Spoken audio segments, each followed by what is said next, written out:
यहाँ पर आप देखो यहाँ से सेलिंग आनी शुरू हुई, फिर रिट्रेसमेंट हो गई, फिर सेलिंग आई, फिर छोटी मोटी रिट्रेसमेंट, फिर सेलिंग आई, फिर छोटी मोटी रिट्रेसमेंट, फिर थोड़ी सी रिट्रेसमेंट हुई, फिर अगले दिन गैप डाउन खुल गया, फिर सेलिंग आई।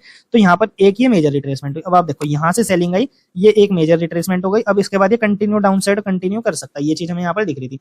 तो इसका मतलब कहीं ना कहीं यहाँ पर हमें दिख रहा है कि यहाँ पर डाउन ट्रेंड है। अब आप यहाँ पर अगर आके देखोगे तो मैं आपको यहाँ पर समझाता हूँ, यहाँ पर सेलिंग चली, फिर एक रिट्रेसमेंट हो गई, फिर सेलिंग, फिर एक रिट्रेसमेंट, फिर एक सेलिंग हो गई। तो यहाँ पर एक छोटी सी रिट्रेसमेंट पेंडिंग थी। अब हम जाते हैं वापस से छोटे टाइम फ्रेम पर।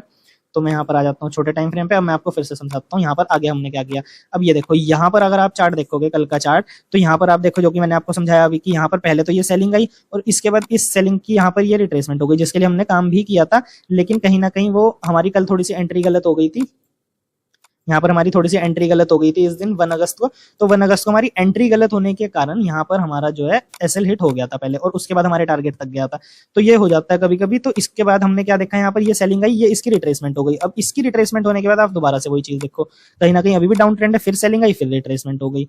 तो ठीक है, हमें ये तो समझ आ रहा है कि अभी तक यहाँ पर डाउन ट्रेंड चल रहा है। इसके बाद फिर आप देखो यहाँ तक तो पहले रिट्रेसमेंट हो ही चुकी थी, यहाँ तक तो हम अभी समझ के आए ना कि रिट्रेसमेंट हो गई, फिर सेलिंग आई, अब फिर आज की ओपनिंग हुई और फिर यहाँ तक रिट्रेसमेंट कर दी। तो फिर हम यहाँ पर पुट साइड के लिए काम कर सकते हैं। ये चीज हमें समझ आ रही थी क्योंकि अभी तक मार्केट में डाउन ट्रेंड चल रहा है।